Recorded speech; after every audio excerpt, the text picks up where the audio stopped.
We've been talking about the VBS mutual bank heist, and the story has many different layers. It didn't only affect the depositors, but their family members as well. Business reporter Ntokozo Khumalo is keeping an eye on the story and joins us now. And Ntokozo, I know that you've been changing your location throughout the course of the morning, just trying to get as many diverse voices as possible on the story. Tell us where you are right now and why this looting of the bank continues to cut so deeply in the communities you're visiting.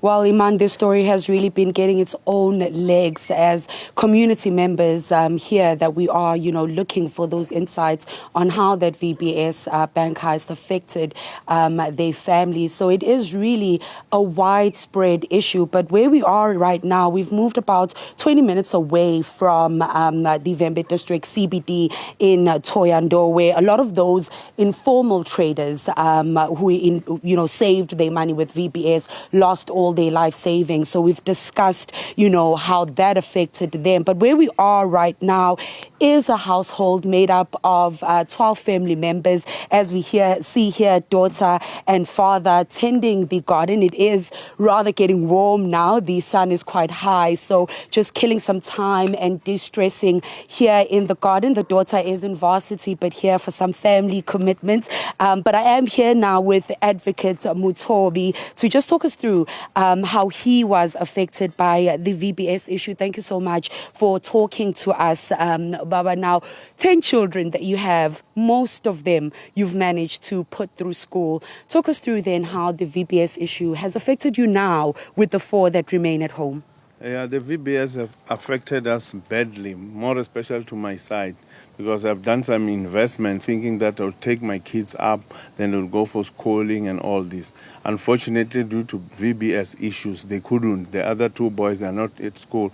Just fortunate, at least the last girl is at the varsity now through NSFAS because of this VBS. And then to myself personally, it affected me most because I was also having stokvel clubs that are running through VBS, and I'm a figure around here as a CPF chairperson. When I go out, people see me in another way. And the other thing that is so depressing to me is that, look, as an advocate, after investing that you know that I'll do this and this and this, and then let's say you pass away and your colleagues come here and they find you staying in this, whereas you couldn't afford because of VBS. And to me, it has done a serious damage because it even killed my hope. Because when I started knowing about VBS, I was still working for Ellerins as a manager. I was recruited by the late Kuba. Kuba was one of the shareholders, and I admired him too much. And he even told me that with this and this and this, you can push and then get shares from VBS. Now those dreams are shattered, all of them. And is anyone getting back to you? As you said, Advocate Muthobi, you are a man of the law, obviously, and a community leader, standing up for the community and trying over these last few years, because the bank was liquidated in 2018. Any progress or any glimmer of hope that you might see some of your money? Personally, it was over 10,000, and for the stock file, 50,000. Is there any hope of getting even some of that money back?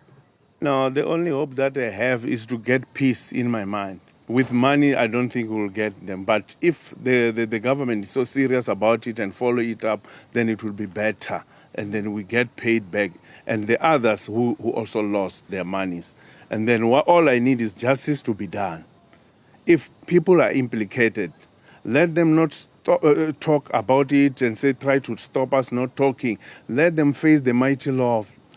And then they see that this one should happen. Because if they are not charged, they are not jailed or whatever, people won't have any trust any longer to anyone. And how's the community here just rebuilding? I have seen the trauma in grannies' faces of that life savings. They're saying that they are ill, a lot of them getting blood pressure. How is the community rebuilding itself and really to, find that trust again in a bank that is meant to be for the people? To rebuild, it's not easy. Really, it's not easy because some of them passed away, and then we need assurance that if justice is done and those people are locked up, at least it will give us comfort, and then we'll regain strength to work on, to do other things. Because you see, to be honest, Vembe, they killed Vembe in the whole of South Africa, because VBS to us, hey, was something huge. We were dreaming about it because it started being a black-owned company. We trusted, it was showing that Vembe is developing. But with this one, they killed us. Absolutely. And as he just said there, Iman, the VBS issue really affecting their business. And for him personally, it is about the future of his children, which is one thing I suppose we have not been considering, that the children that are left at home unable to go back to school, but the daughter who's helping daddy here in the garden, studying at TUT, studying food processing, because she was lucky enough to be able to be accepted for NAFSA. So, attending school at TUT. As a young person, you are here helping daddy, which I'm hoping to get some of those strawberries. But explain to us the kind of pressure that you have seen, your parents and also the community go through because of VBS. We've seen your brothers as well who are waiting for their funding to be able to go back to school when they should be in varsity themselves. Yeah, for me, as like my parents were struggling and they had stress because of the money lost. So my parents didn't have enough money to take my elder brothers to go to school at that time. So I was there, like, I want to go to university because I got NSFAS. So even in the community, so I think that it also affected them, their children, because in our community, not everyone is in university. Yeah, they are not educated about NSFAS. So, yeah.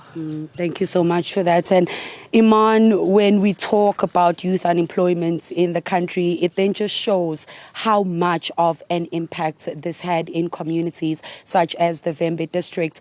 Parents just really trying to do the best that they can do, save up, make that sacrifice, knowing that they're going to take their children home. But as we had, parents such as Advocate Muthobi now having to find other ways of making that income to ensure that his children can also have a better future, and for the community to pick themselves up again from what they call really a heartbreaking situation that has left the community broken. Iman. And Ntokozo, as you say, there's a distance between, structurally what happens to a family practically. But as Advocate Muthobi was also sharing with you there, it's about the dignity that they've lost, the humiliation that they've experienced, and this generational wealth gap that is now, threatened to take root in the aftermath of that loss. Unquantifiable sometimes, the extent of the losses after an event like this.